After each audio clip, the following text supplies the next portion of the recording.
శ్రీ గురుభ్యో నమః. మద్గురుదేవులు చినరామచంద్రయార్లు వారి పాదపద్మములకు నమస్కరించుకుంటూ, శ్రీ సత్యానంద సత్యమయ్యార్లు వారికి నమస్కరించుకొని, శ్రీమద్ భాగవత కృష్ణదేశకేంద్రులు వారు రచింపబడిన శక్తిద్వయ నిరాశకంబైన శుద్ధ నిర్గుణ తత్వ కందార్థ దరువుల నుండి 12వ అధ్యాయము బోధ పఠన లక్షణం నుండి 3వ కందార్థము క్రమ సంఖ్య 201. అన్నము తిన్నను ఆకలి తిన్నగ నీరంబు త్రావ తృష్ణయు రోగం బెన్నగనౌషధ సేవను జన్న క్రియన్ ఎరుక నిల్వా జాలదోయన్నా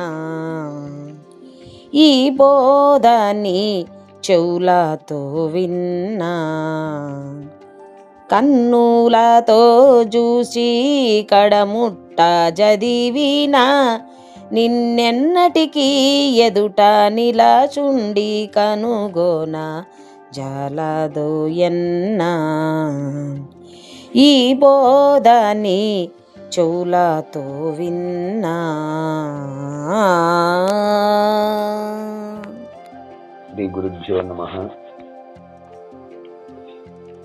ఆత్మానాత్మరహితం అచల పూర్ణోపదేశికం శ్రీ నిశ్చలానంద నారాయణ గురోర్శిష్యం శ్రీశైల వంశాంబుధిరేవ జాతం శ్రీ పరమానంద శంకరేంద్రం గురుం భజామి. మద్గురుదేవులు శ్రీ శ్రీ పరమానంద శంకర నారాయణ స్వామి వారి పాదపద్మములకు నమస్కరించుకుంటూ, శ్రీమద్ భాగవత కృష్ణదేశికేంద్ర ప్రభువులచే విరచితంబైన శక్తిద్వయ నిరాశకంబైన శుద్ధ నిర్గుణ తత్వ కందార్థ దరువులు 12వ అధ్యాయము బోధ పఠన లక్షణము నుండి ఈరోజు మనము 3వ కందార్థాన్ని విచారించుకుంటున్నాం. అంటే క్రమ సంఖ్య 201. క్రిందటి కందార్థములో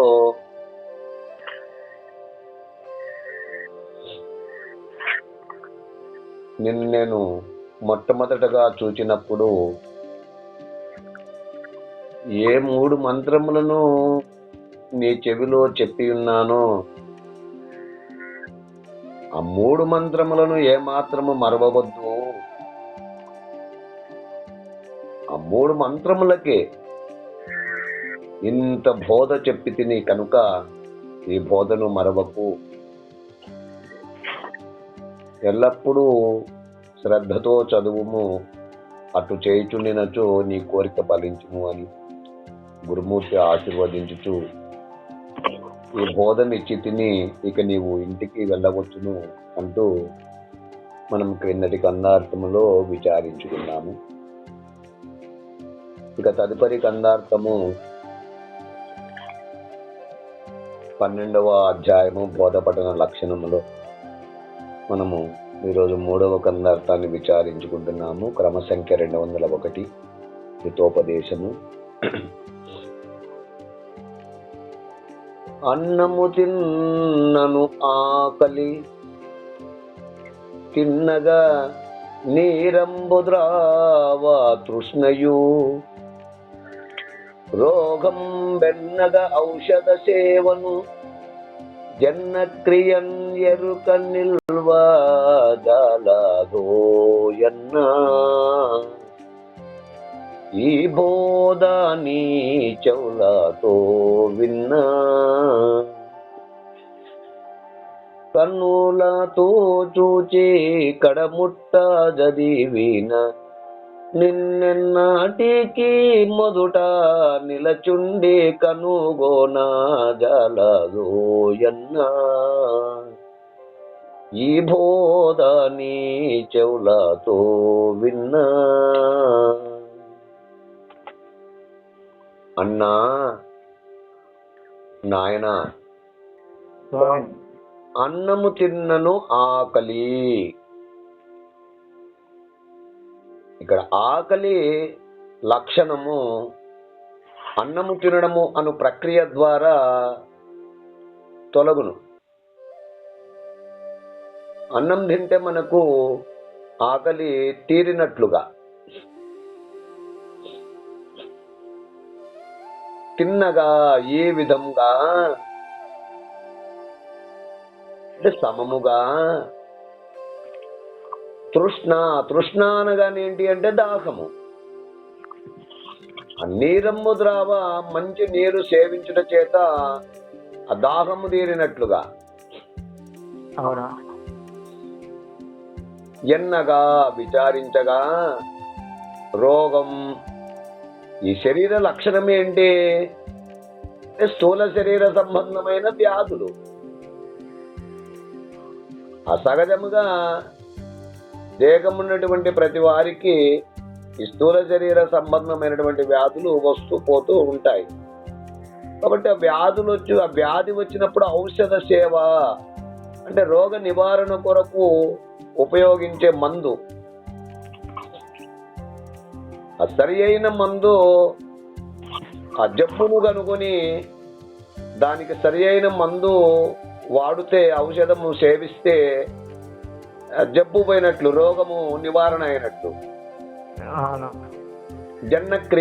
జన్నక్రియన్ అనగానే ఏమిటంటే అనారోగ్య లక్షణములు క్రియల ద్వారా ఎట్లా నివారింపబడుచున్నవో తద్విధంగానే ఎరుక జన్మ కర్మలకు అత్యంత మూల కారణమైన ఈ గుర్తెరిగే శరీరము, ఈ బోధన్ పరిపూర్ణ బోధను నీ చెవులతో విన్నా. అవును. అంటే వస్తునిశ్చయపూర్వకముగా గురుముఖత ఏకాగ్రమైన మనస్సుతో విన్నచో నిలవబోదు. ఆ మూలము గాని స్థానము గాని లేకుండా పోవును. అంటే అన్నము తినిన ఆకలి తీరినట్లుగా, సమముగా నీరు త్రాగిన దాహము తీరినట్లు, సరియగు ఔషధము సేవించి రోగము పోయిన విధముగా ఈ అచల పరిపూర్ణ బోధను నీ చెవులతో శ్రద్ధగా గురుముఖత వినినను, అట్లు ఈ గ్రంథమును కన్నులతో చూచిన సరిగా అర్థము చేసుకుంటూ చివరి వరకు చదివినను ఎరుక నీ ఎదుట నిలిచి ఉండలేదు, లేకుండా పోవును. అవునా? కన్నులతో చూచి గురుముఖత బోధను విని దృఢపరుచుకున్న మీదట కడముట్ట చదివిన చివరి దాకా ఆశాంతము అంటే పరిపూర్ణము ఎరిగి ఎరుకనెరిగి ఎరుకను మాను అను క్రమములో నిన్ను గుర్తెరిగే ఎరుక స్వరూపుడనైన నిన్ను ఎన్నటికీ ఎప్పటికీ ఎదుట నిలచుండి స్వతసిద్ధమైన పరిపూర్ణమునందు తాను నిలుచుటకు తనకు మూలము గాని స్థానము గాని లేదని దృఢపరుచుకొని కనుగొనజాలదు. ఇక ఏ నిర్ణయము చేయని స్థితి కలుగగలదు.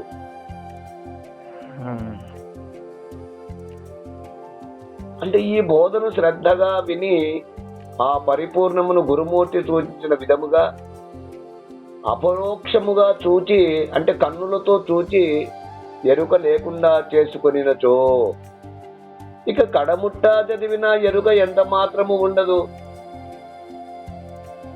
తిరిగి ఎరుక భ్రాంతిని పొందడు అంటూ మనకు ఈ కన్నార్థము ద్వారా వివరణను అందిస్తున్నారు. ఈ కన్నార్థ భావాన్ని మీరు కూడా అందుకుంటారని కోరుకుంటూ జై గురుదేవ. జై గురుదేవ. జై గురుదేవ.